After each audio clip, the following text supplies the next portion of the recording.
La présentation sera enregistrée et sera aussi partagée avec les bureaux d'administration de la recherche aussitôt qu'elle sera disponible sur le site. Ça prend toujours un certain temps. Et les diapositives seront aussi partagées. Donc, pour cette présentation, je suis accompagnée de nombre de collègues, donc je ne les nommerai pas tous, mais nous sommes tous ici présents afin de répondre aux questions au meilleur de notre connaissance et dans la langue officielle de votre choix. Donc, la présentation est en français, mais si vous voulez le faire en anglais, il n'y a aucun problème. So, even though the webinar will be presented in French, you're welcome to ask questions in the official language of your choice. Et just to note, please, that the English webinar will be at 1 p.m. Eastern Time this afternoon. Donc, les questions qui seront répondues, on vous demande d'utiliser la fonction questions et réponses. Donc, ne sachant pas si WebEx est disponible aussi en français, de mon côté, c'est Q&A, Question and Answers. Donc, on vous demande de l'utiliser au lieu du clavardage, puisque le personnel du Fonds Nouvelles Frontières en Recherche va seulement surveiller la boîte Q&A. Voilà. OK. Donc, tout d'abord, j'aimerais reconnaître que puisque je suis à Gatineau, je suis sur le territoire traditionnel non cédé de la nation Anishinaabe et je reconnais que nous travaillons tous dans des endroits différents et que vous travaillez donc dans un territoire autochtone traditionnel différent. Je vous encourage donc à prendre un moment pour y réfléchir et le reconnaître. Donc, on voit présentement l'aperçu de la présentation. Donc, on passe des notes, description, admissibilité, processus et avis d'intention, ainsi que les différentes informations. Donc, il y aura une diapo ou deux là, plus spécifiquement pour les administrateurs de recherche et une diapositive ressources. Donc, comme j'ai mentionné il y a quelques instants, les diapositives seront aussi partagées. Donc, tous les liens qui sont à l'intérieur de la présentation vous seront partagés du même coup. Donc, pour le concours 2021 du volet exploration du Fonds Nouvelles Frontières en recherche, il y a 2 étapes. On aime ça simple, on a essayé de garder ça simple. Donc, l'avis d'intention et la demande détaillée. Donc, avant de passer au détail de l'inscription, on va d'abord faire une description du programme, puisqu'on ne sait jamais à qui on s'adresse. Certains sont des vétérans, d'autres sont de nouvelles recrues. Donc, on va passer par la description. Donc, l'objectif du volet exploration, bien, c'est de susciter les recherches interdisciplinaires à haut risque et à haut rendement.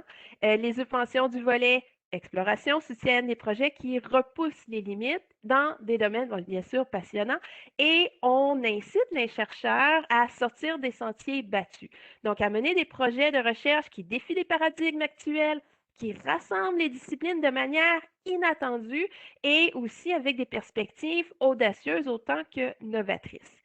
Le volet exploration reconnaît que l'innovation comporte des risques, très souvent, et que les propositions de recherche à haut risque qui sont susceptibles de changer la donne au niveau de la recherche sont fortement encouragées.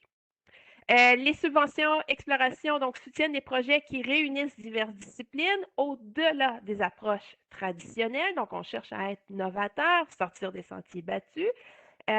Aussi, donc, on veut sortir des approches disciplinaires classiques ou celles qui sont courantes. On veut aussi des propositions qui proposent d'explorer l'inédit et que c'est possible d'échouer. Donc, on veut vraiment viser le haut risque. On s'attend à ce qu'il y ait des échecs, mais un échec, ce n'est pas vraiment un échec, c'est une situation où on peut en apprendre un peu plus. Donc, on s'attend à beaucoup d'apprentissage à l'intérieur de ces propositions. Ces propositions pourraient aussi avoir des répercussions considérables. Donc, quand on cherche à pousser les paradigmes, c'est ce à quoi surtout on fait référence. Les subventions appuient des projets qui sont aux incidences diverses, tant sur le plan social, culturel, économique, technologique ou celui de la santé. Donc, la liste qui est présentée ici n'est pas exhaustive et les projets, bien sûr, pourraient avoir d'autres incidences que celles qui sont présentées ici.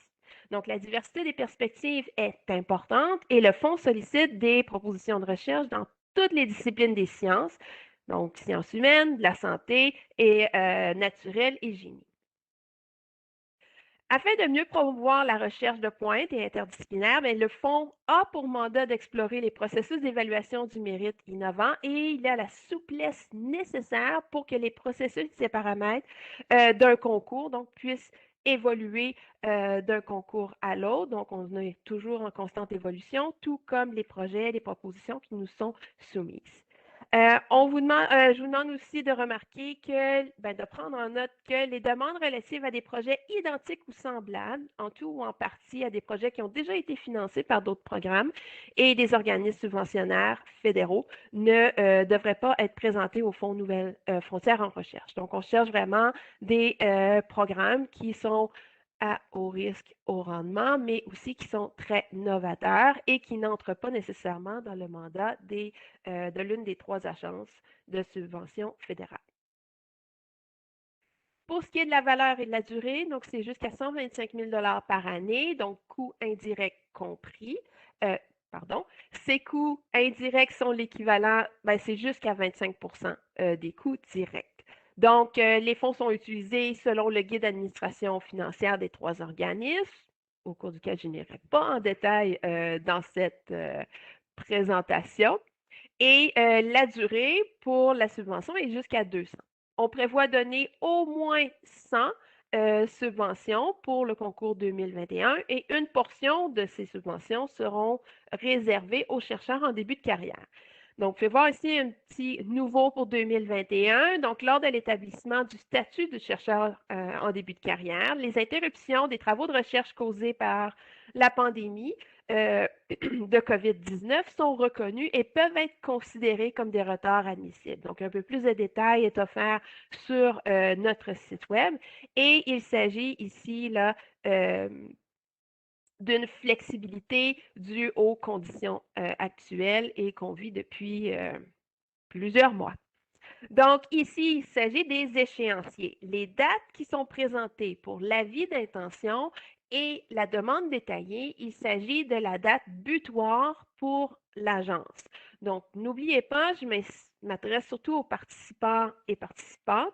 Il est possible. S'il vous plaît, vérifiez avec votre bureau de recherche à votre institution, puisque votre avis d'intention, qui est obligatoire, et la demande détaillée, qui vient par la suite, doivent nécessairement passer, transiger par le bureau le bureau de coordination de la recherche de votre institution. Donc, les dates qui sont ici sont les dates des agences et les dates limites de votre institution seront vraisemblablement différentes. Une fois vos demandes détaillées reçues, nous aurons des rencontres du comité d'évaluation multidisciplinaire entre le 7 et 11 mars et le 31 mars. C'est la date d'entrée en vigueur pour les subventions. Donc, en termes de programme, j'ai mentionné quelques éléments, entre autres le haut risque. Donc, qu'est-ce que le haut risque? Donc, le haut risque, il s'agit de projets qui proposent des orientations uniques en leur genre. On veut des projets qui remettent en question les paradigmes actuels. On veut améliorer la compréhension des problèmes complexes et difficiles. Et cette amélioration-là, n'oubliez pas qu'elle peut passer tant par le succès d'un projet ou un échec partiel de ce projet. Donc, amener une compréhension à des projets, des problèmes complexes, des projets qui ressemblent des disciplines avec qui rassemble des disciplines qui ne sont pas habituellement rassemblées, qui permet aussi d'avoir une perspective différente et pour avoir une approche différente, une approche inédite face à des problèmes existants.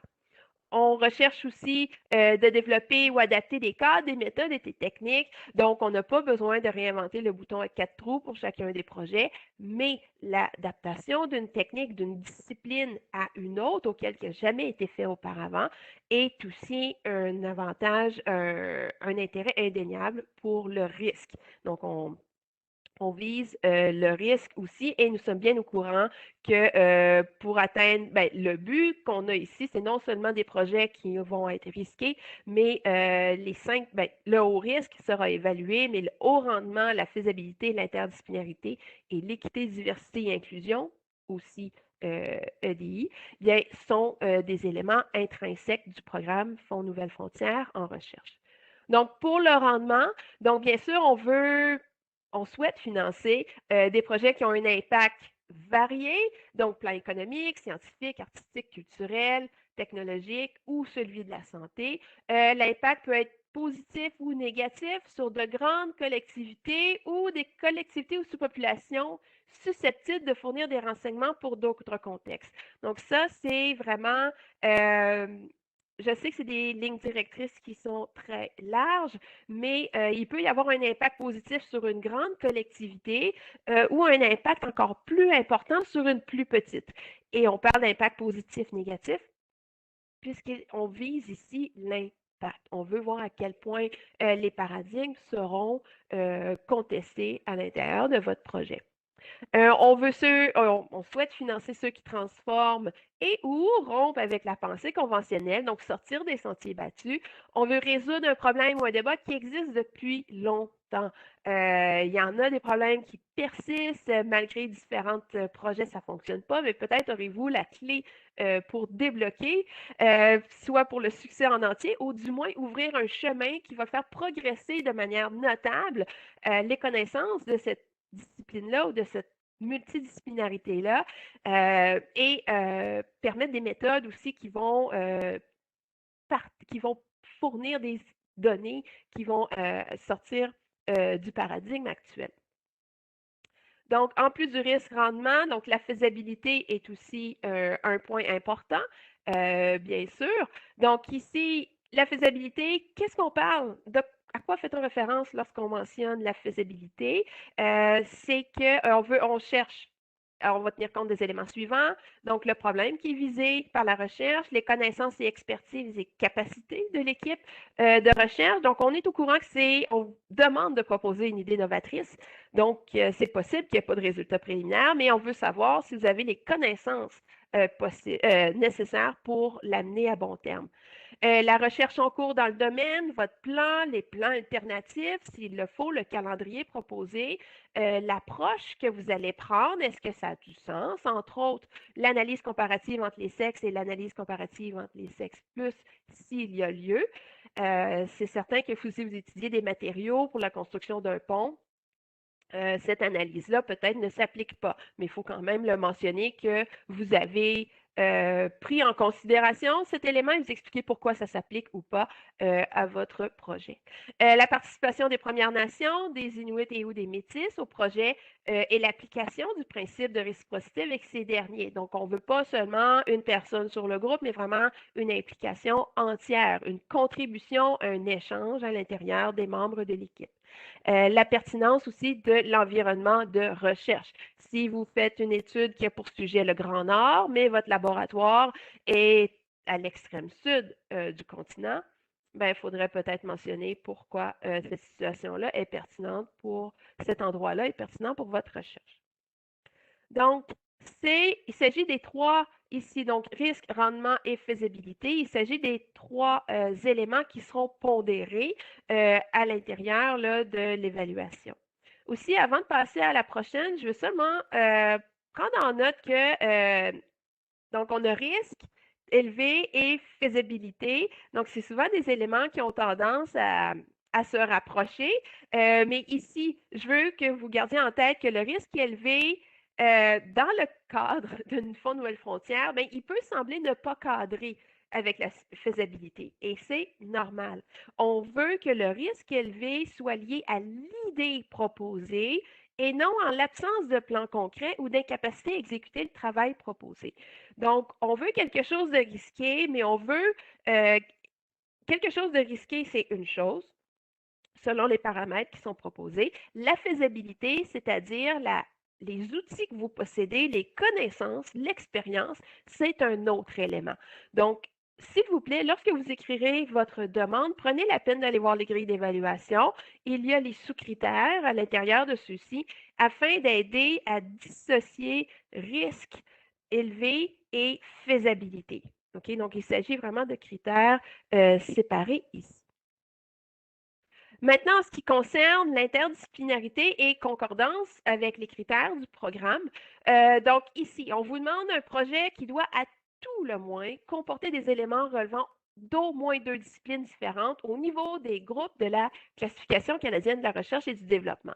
Donc ça ici, il s'agit bon, de la classification, il s'agit de codes qui sont de plus en plus utilisés et on vous demande que les disciplines à l'intérieur de votre projet, pas vos disciplines personnelles, mais à l'intérieur du projet, fassent partie de 2 groupes différents. Donc, peut-être là, un devoir à faire pour certains et certaines de faire cette vérification-là. Aussi, il incombe aux candidats d'expliquer en quoi leur approche interdisciplinaire est inédite et pourquoi elle concorde avec les critères du programme. Donc, c'est un point que je réfère à quelques reprises. Je suis un peu comme un, voyons, un disque brisé. Ici, n'oubliez pas, je parle aux participants un peu plus, euh, pensez au fait que les évaluateurs ne peuvent pas prendre pour acquis des choses qui ne sont pas écrites. N'oubliez pas aussi qu'il s'agit de comités multidisciplinaires, donc certains sont très férus dans votre domaine et d'autres beaucoup moins. Donc, je vais revenir un peu plus tard, mais c'est vraiment le concept ici, c'est la multidisciplinarité et vous devez vous assurer de démontrer que ça correspond. Donc, possiblement dans votre tête, c'est super clair, mais vous devez vous assurer que c'est tout aussi clair sur papier et que si vous lisez votre demande, c'est clair, mais si vous faites lire votre demande par une personne d'une autre faculté au sein de votre institution, bien, elle devrait être en mesure de voir l'interdisciplinarité de votre projet aussi et son importance. Donc, il faut écrire pour les gens qui sont experts et pour ceux qui sont moins experts. Et l'interdisciplinarité, bien, c'est à vous de démontrer que c'est vraiment interdisciplinaire. Donc, quelle est la définition? Pour nous, donc, ça se définit, mais on ne se limite pas ici. Bien sûr, vous pouvez avoir des meilleures définitions, peut-être, un peu plus complètes si vous le désirez. Donc, on veut l'originalité de la perspective, donc l'intégrer, pas seulement associer, mais intégrer 2 disciplines ou plus qui ne sont pas habituellement combinées. On veut une originalité au niveau de l'approche, donc on applique ou on adapte des outils d'une autre discipline pour résoudre un problème d'une discipline tout à fait différente. Donc, quelque chose, bien sûr, qui n'a jamais été fait.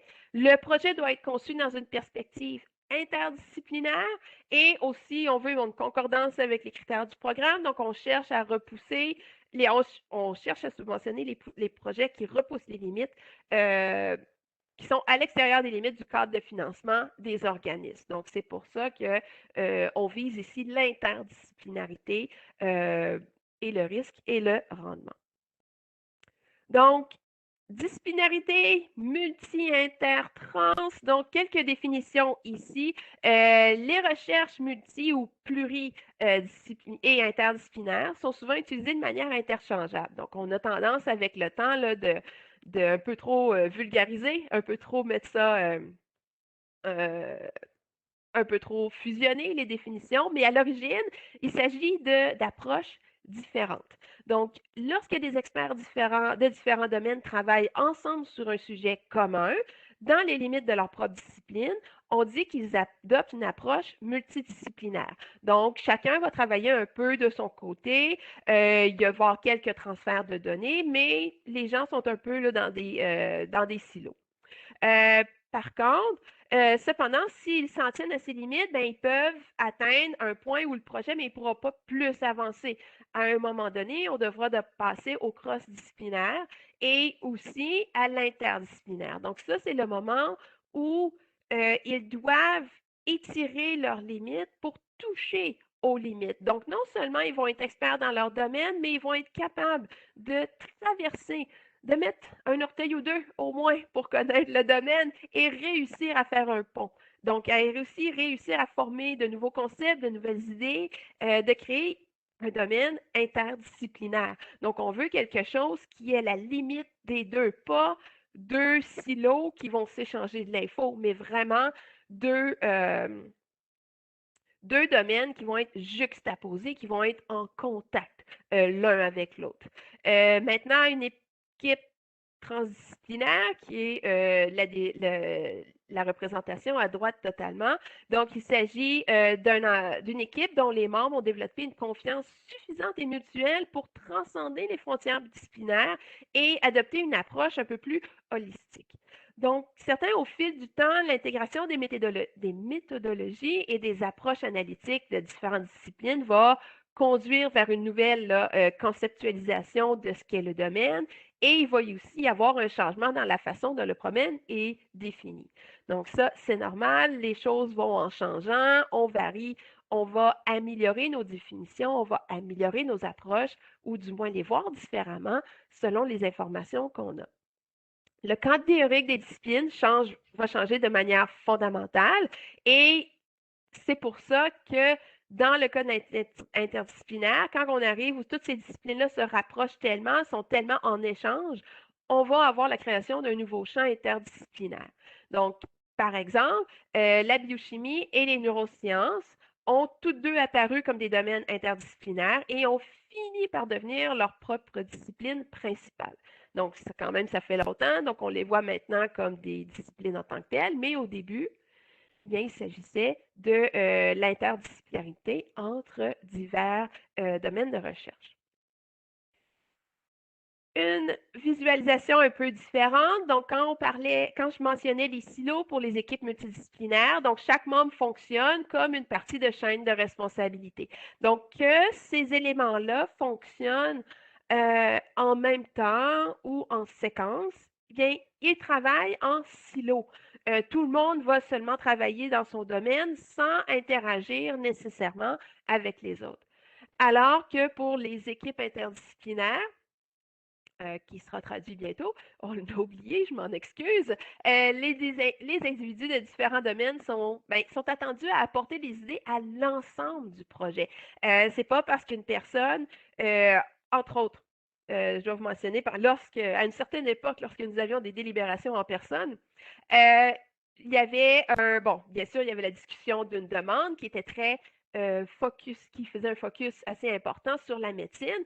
Et les experts disaient, ah, mais je vois pas l'originalité, ça me semble que c'est pas aussi interdisciplinaire que ça le laisse croire. Et le non-expert qui était en histoire, il dit non, c'est majeur comme voyons, comme trouvaille, là, comme nouvelle donnée. Ça va complètement changer notre vision de l'histoire de la médecine et comment on peut faire les choses dans le futur.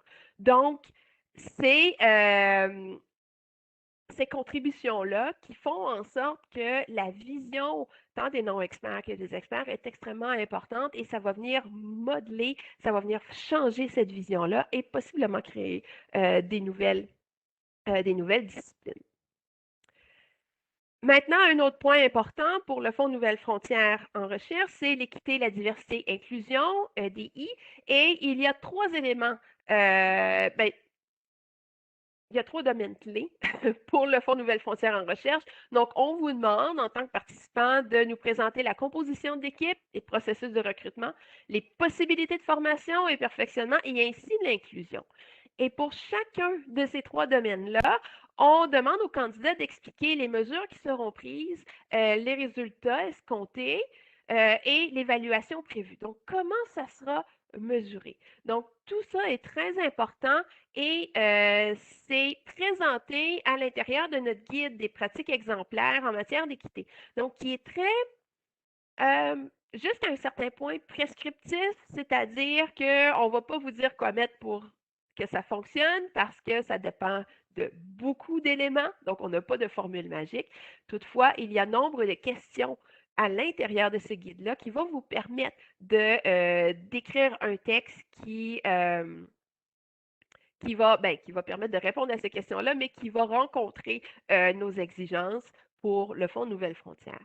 Donc, on veut que les mesures proposées pour le DI permettent d'éliminer les obstacles et d'offrir des possibilités d'intégration concrètes. Donc, un bon plan EDI va éliminer les obstacles et favoriser l'inclusion de tous les individus. Donc, on va aussi, ça va permettre de cibler l'embauche de l'un des 4 groupes officiels. Donc, par exemple, c'est si, selon vous, il y a un des 4 groupes désignés que vous jugez qui est insuffisant, dont la représentation est insuffisante à l'intérieur de votre équipe. Donc, on veut que tout le monde soit inclus, mais c'est cette diversité-là et c'est cette équité qu'on cherche pour le Fonds Nouvelles Frontières en recherche. Donc, voici donc, j'ai terminé pour les critères. Donc, au risque élevé, rendement élevé, faisabilité. Donc, ceux-là seront pondérés. Par la suite, concordance, interdisciplinarité et EDI. Donc, ce sont les 5 critères avec lesquels le Fonds Nouvelles Frontières en recherche va évaluer vos demandes. Donc, maintenant, pour l'admissibilité et les rôles pour le volet, le concours 2021. Donc, très peu de différence avec l'année dernière pour ceux qui ont déjà participé. Donc, on vous demande au minimum une équipe de 2 participants. Donc, un chercheur principal désigné qui est un chercheur indépendant affilié à un établissement admissible, avec soit un co-chercheur principal ou bien un co-candidat ou bien les deux, mais au minimum 2, donc un chercheur principal désigné avec au minimum l'un des 2 autres rôles qui est présenté ici.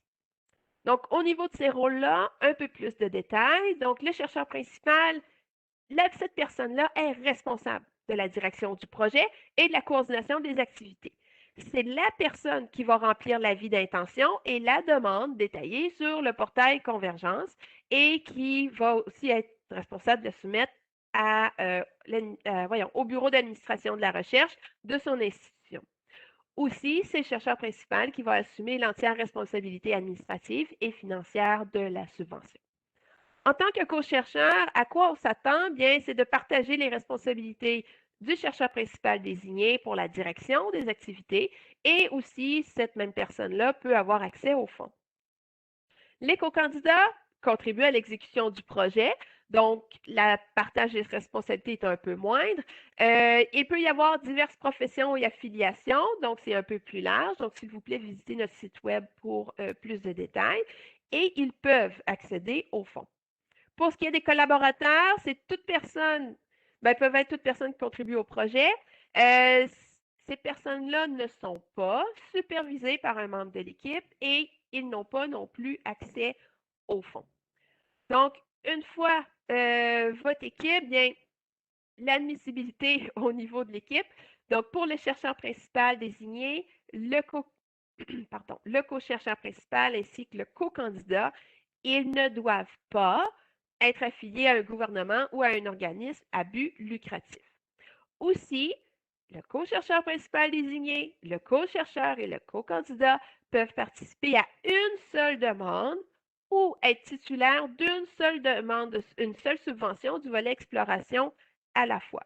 Donc, si vous êtes un co-candidat sur une subvention, pas sur une demande, mais sur une subvention exploration des années précédentes, tant aussi longtemps que le rapport final n'a pas été soumis et approuvé, eh bien, cette subvention-là sera considérée comme active et vous ne pourrez pas appliquer au concours, à n'importe quel concours, tant que la subvention n'est pas officiellement terminée.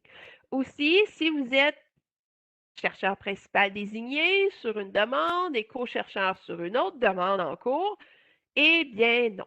C'est une seule participation, donc soit qui est une participation qui est en cours ou bien une participation qui est sur une demande, une subvention qui est active.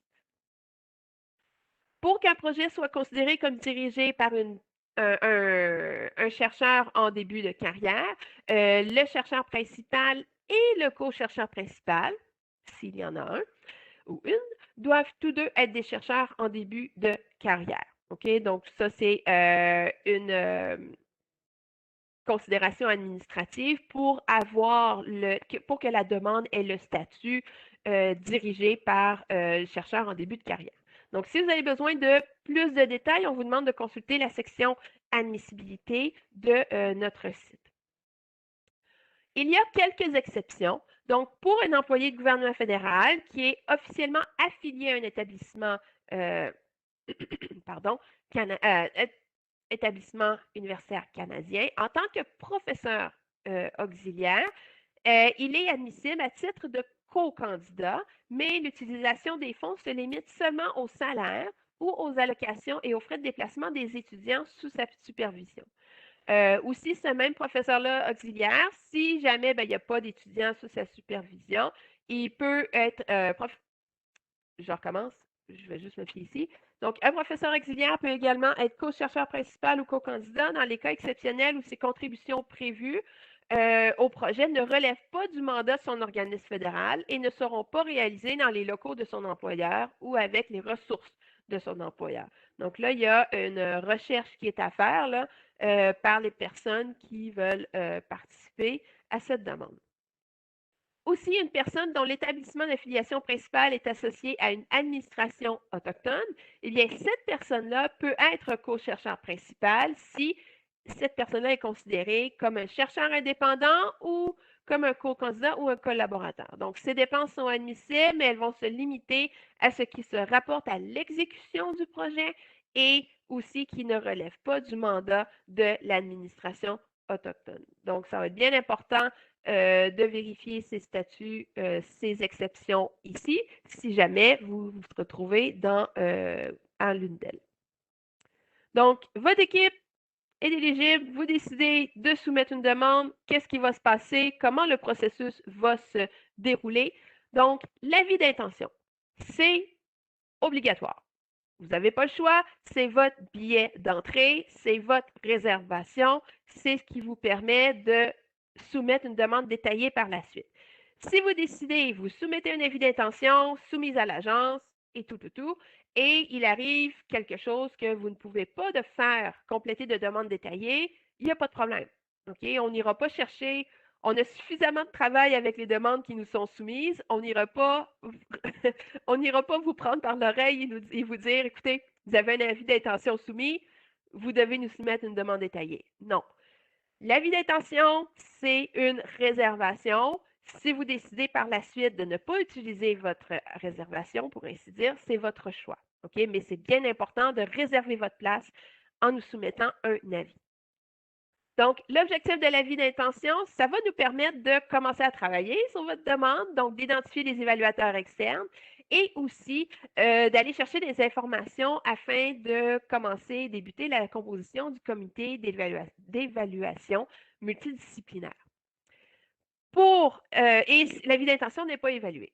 Pour la demande complète, donc l'étape qui est suivante, donc l'objectif, c'est d'identifier les demandes qui sont les plus méritoires et qui seront recommandées pour le financement par le comité. Et les étapes, c'est l'évaluation par les évaluateurs externes et l'évaluation par le comité d'évaluation disciplinaire. Donc, c'est très important d'avoir un avis d'intention qui reflète ce qui va être soumis pour la demande détaillée, puisque pour nous, c'est un outil pour aller recruter les bonnes personnes pour votre demande. Donc, deux volets à l'évaluation, évaluation externe, comité multidisciplinaire. Pour l'évaluation externe, donc, ces évaluateurs vont seulement répondre, évaluer pour 3 critères. Donc, avant, c'était il y avait un critère supplémentaire, mais on a décidé d'amener ça à 3. Donc, les externes vont se concentrer sur le haut risque, haut rendement et faisabilité de votre demande, de votre proposition. Aussi, il est à noter que, notez fortement souligné en gras, avec la couleur, donc c'est vraiment important, il s'agit d'une évaluation qui est à double insu. C'est-à-dire que les externes ne recevront pas de renseignements leur permettant d'identifier l'équipe de recherche et vice-versa. Donc, vous non plus ne saurez pas qui étaient les externes sur votre demande. Donc, ça va être très important lorsque vous allez écrire votre avis d'intention que le résumé de la proposition ait aucune information auto-identifiante puisqu'elle sera partagée avec les évaluateurs externes. Et en ce qui concerne la demande détaillée, Bien, il y a 4 documents qui seront partagés avec les externes. Il s'agit de l'analyse comparative entre les sexes plus, si elle s'applique, la proposition de recherche, la justification du budget et les références documentaires. Donc, n'oubliez pas que l'évaluation par les externes est réalisée à double insu. Donc, écrivez avec cette information-là en tête, cette exigence-là.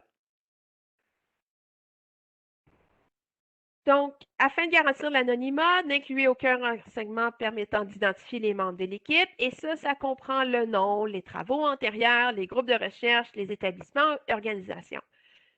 Je veux ici souligner travaux antérieurs. Donc, ça ne veut pas dire que vous ne pouvez pas faire référence à vos travaux dans les références documentaires, mais on ne veut pas de phrases comme Ah, et au cours des dernières 5 années, nous avons publié telle référence. Ben, ça va être facile pour l'externe de vous identifier simplement en allant voir dans les références documentaires. Donc, si vous êtes, entre autres, rédigez vos énoncés de manière impersonnelle, donc un article a été publié, une recherche a été menée, même si ça vient de votre laboratoire, mentionnez-le pas, parce que ça veut dire que ça va permettre de vous identifier et ça, c'est pas, ça ne rencontre pas les exigences de notre programme. Donc, vous pouvez seulement dire que oui, la recherche a été faite, voici les références.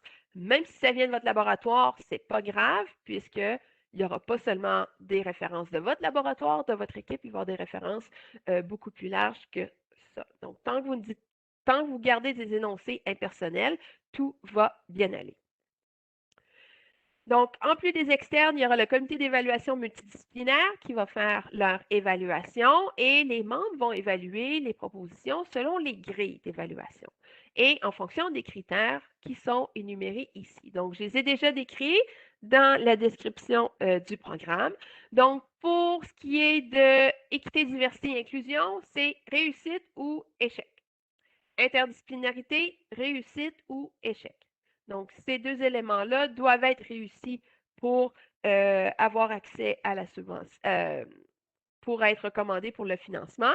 Pour ce qui est du haut risque, haut rendement, on parle d'une pondération de 40 chacun et faisabilité 20 donc pour un total de 100 Donc, voilà ici les 5 critères. Et ici, c'est à mentionner que le comité d'évaluation multidisciplinaire, eh bien, il s'agit d'une évaluation, ben, il ne s'agit pas d'une évaluation à double insu. Donc, le comité d'évaluation disciplinaire aura accès à la composition de l'équipe, aura accès à vos noms, va savoir qui est dans l'équipe. Donc, eux, ce n'est pas à double insu, c'est avec toute l'information que vous allez nous soumettre. Entre autres, afin d'évaluer l'équité, diversité et inclusion, ils auront accès à la section EDI, alors que les externes n'ont pas accès à cette section-là. Donc, pour les informations un peu plus spécifiques sur la prochaine étape, qui est l'avis d'intention, donc les exigences. Donc, le chercheur principal doit soumettre l'avis d'intention pour pouvoir présenter une demande. Et on ne peut pas faire une demande détaillée si vous n'avez pas réservé votre place. Les profils doivent être remplis pour au moins 2 membres de l'équipe. Donc, nous savons que dans certaines situations, il y a des invitations qui sont envoyées. Les invitations doivent être répondues positivement, on vous le souhaite, mais aussi que le formulaire soit rempli. Donc, le formulaire d'éligibilité comporte 7 étapes. Il y en a certaines là, que c'est simplement confirmer l'information que vous avez soumise, mais vraiment, le formulaire doit être soumis, finalisé, afin que l'invitation soit complète. Donc, tant que le chercheur principal doit désigner voit le statut en cours à l'intérieur de son avis, mais ça veut dire que la personne invité a ouvert l'invitation, mais n'a pas terminé. Donc, on vous demande pour l'avis d'intention qu'au moins 2 membres de l'équipe aient complété ce formulaire-là afin que votre équipe soit éligible. D'autres membres peuvent être ajoutés à l'étape de la présentation de la demande détaillée. Donc, ça, ce n'est pas un problème. Ça peut se passer là, entre les deux. Donc, il peut y avoir des ajouts, des ajouts au niveau de l'équipe. Pour le contenu de cet avis, on veut un titre, les domaines de recherche, donc qui concernent les codes de classification canadienne, Donc, je vous suggère fortement d'aller visiter le site afin de télécharger le fichier Excel de ces codes qui vont vous permettre de chercher beaucoup plus aisément les codes qui correspondent le plus à votre projet. Et n'oubliez pas que l'interdisciplinarité, entre autres, c'est que nous voulons des codes qui soient de deux groupes, au moins de deux groupes différents. Les mots-clés, très importants, les mots-clés, ainsi que le résumé de la proposition, ainsi que les domaines, ainsi que le titre. Donc, tout est important ici parce que nous avons très peu d'informations et c'est la seule information que nous avons afin de trouver les évaluateurs externes et d'établir un comité qui pourra évaluer correctement votre demande. Donc, il faut être le plus précis possible, mais qui reflète votre demande le plus possible. Ça vaut la peine d'aller chercher les domaines de recherche. Nous les utilisons constamment afin d'aller trouver les experts pour votre demande. Donc, prenez la peine d'aller les chercher pour votre demande. Ces informations-là sont tout aussi importantes puisque l'étape de l'avis sera verrouillée pour la durée du concours une fois que l'avis d'intention aura été soumise par le bureau d'administration de la recherche. Donc, une fois que c'est soumis et nous, on va continuer à travailler avec ces informations.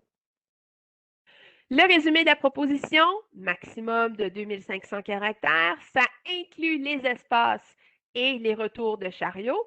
Donc, ce résumé doit inclure les objectifs et le résumé de l'approche, ainsi que mettre en évidence la nouveauté et l'importance attendue des travaux.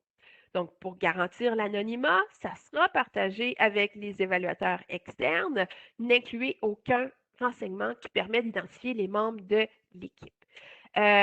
Donc, une fois que c'est soumis, l'administrateur de recherche peut être modifié. Une fois que l'agence le reçoit, c'est coulé dans le béton.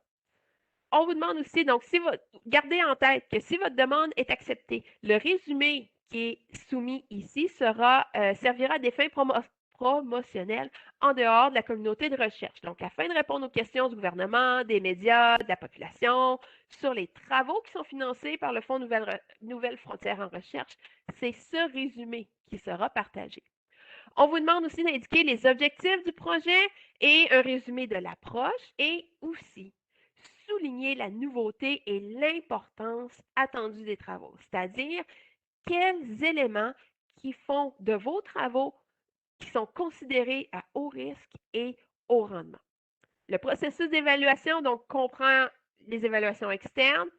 Je pense que je ne le répéterai pas assez. Si vous pouvez au moins vous souvenir de ça, ça va être un départ avec toute l'info qu'on donne. Donc, garantissez l'anonymat, aucun renseignement qui permet d'identifier les membres de l'équipe. Et une fois soumis à l'administrateur de recherche, ça peut vous être retourné pour correction, mais une fois que les administrateurs de recherche vont le soumettre à l'agence, c'est fini là, vous n'avez plus accès. Tout ce qui était soumis ne peut pas être changé. Ce qu'on vous demande aussi à l'étape de l'avis d'intention, c'est suggérer des évaluateurs externes. Et ici, il y a une nouveauté pour 2021. On vous demande de soumettre au moins 3 experts pour chacun des domaines principaux de recherche pour 2021. Donc, il y a un peu de mathématiques qui devront se faire, s'il le faut. On vous demande 2 domaines de recherche différents, principaux au minimum. Donc, c'est-à-dire que vous aurez besoin d'au moins 6 experts, 3 pour chaque domaine au minimum pour votre demande. Si vous avez plus que 3 domaines de recherche, plus que 2 domaines de recherche principaux, on vous demande de trouver 3 experts au minimum pour chacun des domaines supplémentaires. Donc, oui, c'est du travail pour les participants. N'oubliez pas que vous êtes au moins 2 à travailler ensemble.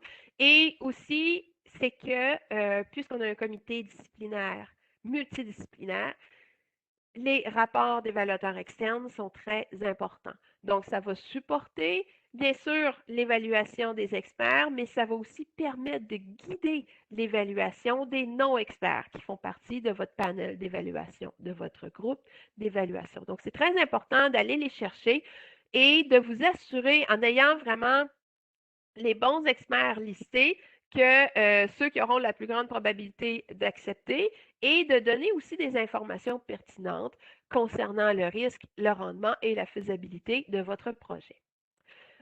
Aussi, pardon, on vous demande aussi, bon, maintenant, ces personnes-là ne doivent pas aussi être, voyons, les personnes que vous listerez sur les évaluateurs externes, elles ne doivent pas être en conflit avec un membre de l'équipe et aussi, donc, selon la politique sur les conflits d'intérêts et la confidentialité des organismes de financement de la recherche, organismes fédéraux.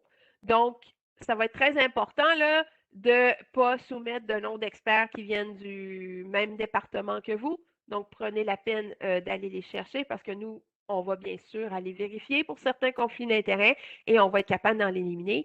Si on doit les éliminer, nous n'aurons possiblement pas le temps de les remplacer. Donc, il faudra voir là, donc, la liste qui répond le plus aux exigences. Donc, que ça soit en conflit d'intérêts, ça vaut la peine là, de prendre un instant pour y penser. Aussi, la capacité d'évaluer les documents avec confiance. Donc, ça veut dire, entre autres, la langue.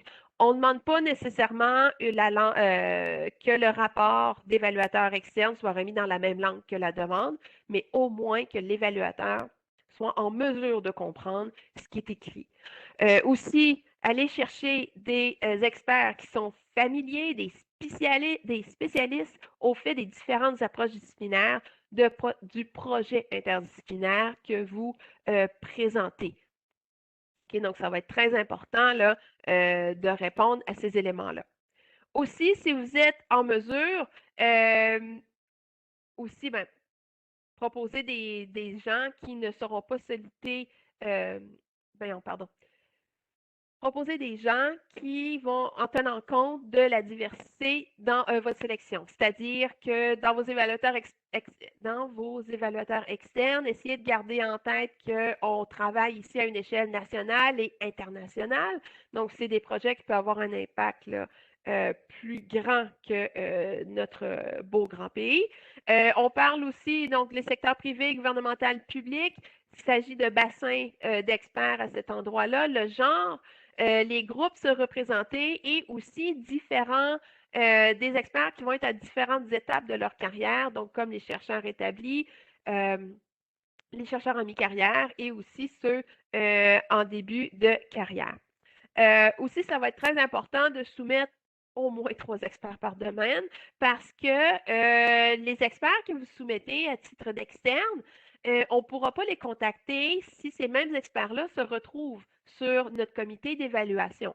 Donc, mis à part les conflits d'intérêts, mais sachez que s'il y a un membre, si vous avez, bien, vous ne le savez pas d'avance, là, c'est pour ça qu'on vous demande là, plusieurs options. Donc, si un externe qui a été suggéré est aussi membre de notre comité, bien, on ne pourra pas lui demander de porter les 2 chapeaux. On va lui demander de se concentrer, d'évaluer la demande en tant que membre du comité et on va laisser le rôle d'externe aux autres suggestions de votre demande. Donc, ça va être bien. C'est pour ça qu'on vous demande ce travail-là à cette étape-ci afin d'aller chercher toute l'expertise nécessaire pour évaluer votre demande. Au niveau de d'avis d'intention, il va y avoir aussi une collecte de renseignements, aussi donc des renseignements qui sont recueillis à des besoins de la gestion du rendement du programme. Donc, c'est des données auto-identifiantes et elles sont recueillies dans le cadre du profil d'utilisateur et ne sont pas divulguées aux évaluateurs ni au personnel de l'organisme. Donc, on n'a pas accès à ça. Je veux dire, en tant que personnel du Fonds Nouvelles Frontières, nous n'en avons pas besoin et on n'a pas accès, tout simplement. Donc, tout ce que vous mettez dans la collecte de renseignements, c'est seulement pour la gestion du rendement et seulement ceux qui ont besoin de voir les données vont, euh, vont y avoir accès. Donc, c'est vraiment pas tout le monde qui ont accès à ces éléments-là et nombre de sécurités sont implantés ainsi que multiples formations pour être certain que ces renseignements personnels-là le restent. Donc, quelques informations supplémentaires pour les administrateurs de recherche. Donc, le rôle des administrateurs, donc, c'est de visualiser les demandes, de leur établissement, donc soumise ou en cours, retourner la demande au chercheur principal désigné au besoin et transmettre cet avis à l'agence. Donc, avant de transmettre la demande, donc on va demander aux administrateurs de recherche au nom de leur établissement de certifier que les participants répondent aux critères d'admissibilité et que les projets de recherche répondent aux critères d'admissibilité. Donc, ça va être bien important dans certaines situations de s'assurer que le chercheur principal désigné, eh bien, que les personnes sur la demande n'ont pas ne participent pas présentement ne sont pas sur une subvention active du Fonds Nouvelle Frontières en recherche. Entre autres, le projet de recherche proposé qui répond aux critères d'admissibilité, juste ouvrir une parenthèse ici. Donc, pour les projets de recherche, donc si la personne est subventionnée par transformation ou par le volet international, donc une subvention Horizon Global du Fonds Nouvelles Frontières, elle peut participer, cette personne-là peut participer au Fonds Exploration. En ce qui concerne le programme du CRSNG Discovery Horizon, il s'agit d'un programme du CRSNG, donc si vous en faites partie, c'est subventionné, vous pouvez participer au Fonds Nouvelles Frontières, qui est un programme là, tout à fait différent. Donc, ça va être au l'administrateur de recherche de vérifier là, ben, le chercheur principal désigné tout d'abord et l'administrateur de recherche de confirmer le statut des participants et de la demande, l'éligibilité de la demande elle-même. En transmettant la demande, donc pour les administrateurs de la recherche, donc vous certifiez au nom de votre établissement que le chercheur principal désigné est vraiment affilié à votre établissement ou organisme, qu'il va avoir le temps et les installations nécessaires pour mener à bien sa recherche et que vous aviserez par courriel, dont l'adresse est présente ici, de tout changement qui surviendront pendant la période de validité de la subvention, donc y compris les changements liés à la composition de l'équipe, ajout, voyons, ajout, retrait de co-chercheurs principaux, de co-candidats ou de collaborateurs. Donc, on cherche à garder l'information le plus à jour possible pour les demandes qui sont, pour les subventions qui sont actives. Donc, pour avoir accès à vos pouvoirs d'administrateur de la recherche, c'est sur le portail Convergence.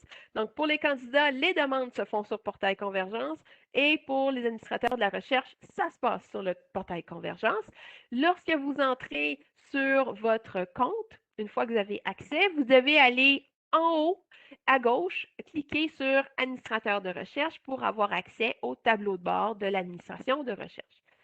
Si jamais vous n'avez pas cette option, et là, ça vaut la peine d'aller vérifier, là, donc la demande est au mois d'août, un peu moins d'un mois pour l'avis, donc ça va être très important là, de vérifier ça avant. Allez vérifier sur le portail Convergence. Si vous n'avez pas l'option administrateur de recherche en haut de l'écran, veuillez contacter le soutien web et aussi, veuillez contacter le soutien web. Tout simplement, là, pour avoir accès, ils vont vous aider là, avec les différents formulaires pour les différentes étapes pour avoir accès à l'accès en tant qu'administrateur de recherche. Donc, s'il vous plaît, n'attendez pas à la dernière minute. Aussi, si vous avez besoin de plus de détails pour comment naviguer le tableau de bord des administrateurs de recherche à partir de dans la vidéo de l'avis d'intention pour la procédure pas à pas pour convergence, malgré qu'il s'agit de la vidéo pour exploration 2020, à partir de du temps 18 minutes 45, il y a les étapes, les procédures pas à pas pour les administrateurs. Donc, c'est là que vous aurez une utilisation des filtres, à quoi vous attendre une fois que vous êtes sur le tableau de bord. Mais s'il vous plaît, prenez la peine là, dans les prochains jours d'aller vous connecter sur le portail et vérifier si vous êtes supposé d'avoir les accès d'administrateurs de recherche. Donc, pour les questions, donc, je vais juste avancer un peu avant de continuer. J'ai mentionné avec les administrateurs de recherche la vidéo pas à pas. Cette vidéo-là, donc les 18 premières minutes et 45 secondes, sont pour les participants. Donc, je suggère aussi aux administrateurs de recherche d'aller le voir puisque vous allez avoir une idée quel type d'information est recueilli, donc quel genre d'information vous aurez à vérifier. Donc, il s'agit de la capsule vidéo qui a été créée l'année dernière. Pour le volet 2020. Il y a très peu de différence. Je veux seulement vous mentionner que cette année, il y a beaucoup plus de programmes qui utilisent le portail Convergence.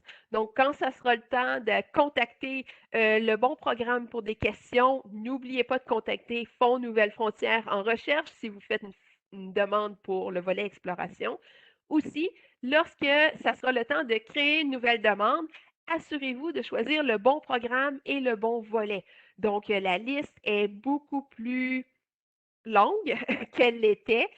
Par conséquent, il peut y avoir beaucoup plus de mélange au niveau des informations. Donc, prenez la peine de lire ligne par ligne afin de vraiment créer une demande pour le Fonds Nouvelles Frontières en recherche, volet exploration, étape, avis de la demande. Donc, la vidéo est disponible, donc le lien sera partagé sous peu. Et peut aider là, les nouveaux utilisateurs, des fois ceux qui sont un peu plus expérimentés, à revoir un peu là, ça se passe là, avec cette petite bête-là. Donc, voilà. Ça, on va y revenir dans quelques instants. Donc, c'est l'heure pour les questions. Euh, de ce que je peux voir rapidement, c'est que tout a l'air sous contrôle. Dans la boîte, je vais quand même demander à mes collègues, est-ce qu'il y a des questions qui auraient besoin d'être dont la réponse mériterait d'être, mériterait, je vais regarder mériterait, d'être faite de vive voix.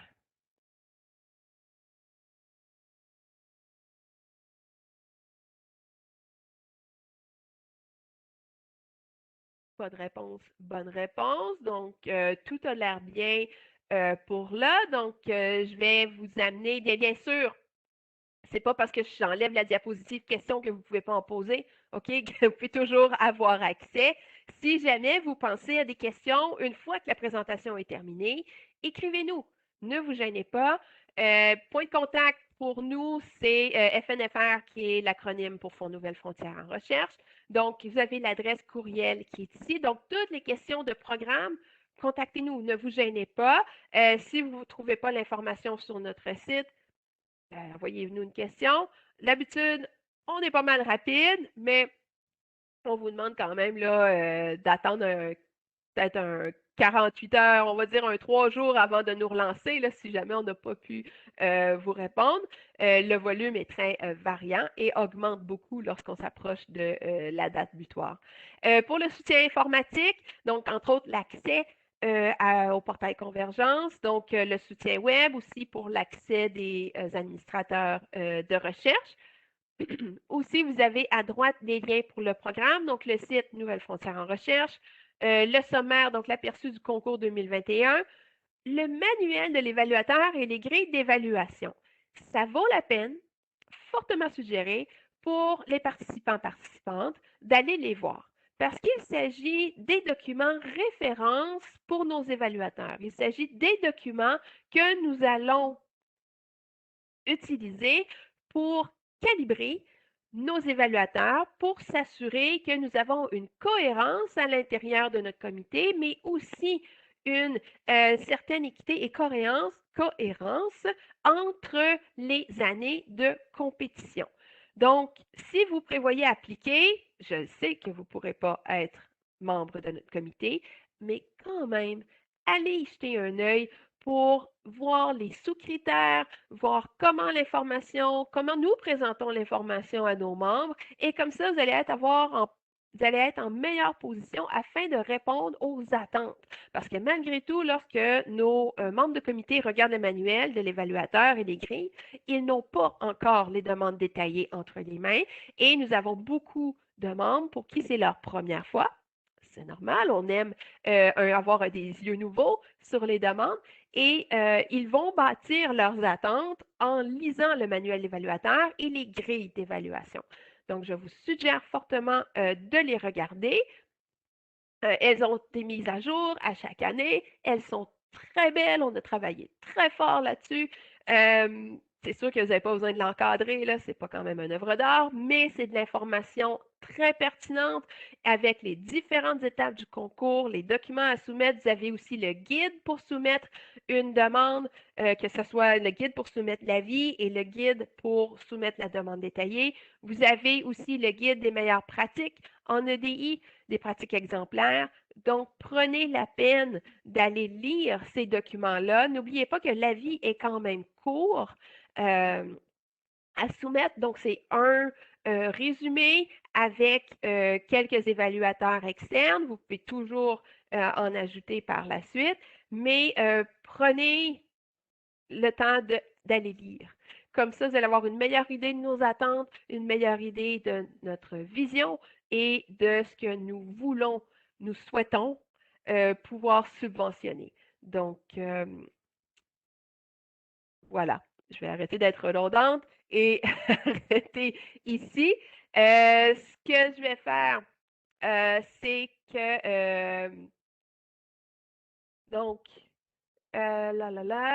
donc tout a l'air sur contrôle. Donc, je vais mettre sur sourdine quelques instants.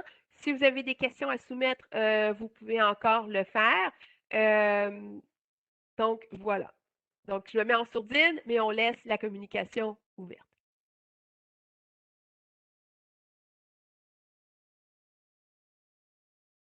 Donc, de ce que je peux voir et comprendre, des questions et réponses, tout semble avoir été répondu, tout semble bien aller. Donc, ce que je vais faire, c'est que dans les 30 prochaines secondes, je vais simplement arrêter la présentation et je vous rappelle que si vous avez des questions par la suite, et ce, tout au long du concours et même entre deux concours, ne vous gênez pas pour nous contacter. On peut le faire dans les deux langues officielles et ça va nous faire plaisir là, de répondre à vos questions, bien sûr. Donc là-dessus, je vous souhaite une agréable journée et aussi une agréable semaine. Au revoir.